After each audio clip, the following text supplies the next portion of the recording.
and thus granted United States citizenship to the newly freed black slaves and granted them civil rights and protection of the federal government. But again, they got civil rights, not unalienable rights.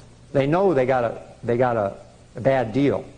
They didn't get the unalienable rights, they just got civil rights. There were two parts of the 14th Amendment. The first part was a person is a legal fiction. A U.S. citizen is a legal fiction like a corporation or a trust is. It's just created. It doesn't represent, it doesn't mean an actual live individual human being. That's not the person that they're talking about in the 14th Amendment. But they created a U.S. citizen, a fictitious citizen.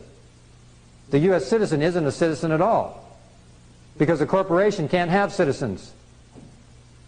A corporation can only have franchisees.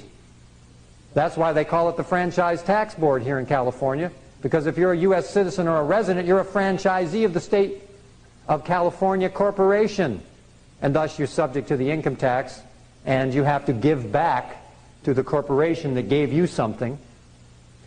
And what the newly freed black slaves and U.S. citizens had to give back in order to get protection and so-called benefits from the federal government was they had to give up their unalienable rights. In fact, they had to become property of the federal government. The birth certificate was created for the children of the newly freed black slaves. Anybody here got a birth certificate still? You're a black slave. They were created for the black slaves.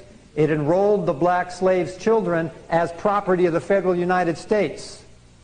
When you get a birth certificate, you become property of the federal United States. Your birth certificate is transferred to the Bureau of Census, to the Department of Commerce. You are enrolled as a beneficiary of the Federal Reserve System, and you become obligated to the national and federal debts.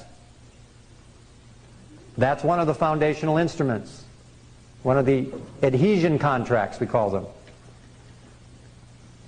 And so, from the point of the 14th Amendment, the second part of the 14th Amendment, which people aren't aware of, is that it says that no citizen shall question the debt, which established the precedent whereby if you became a U.S. citizen, you no longer could question the federal government's spending.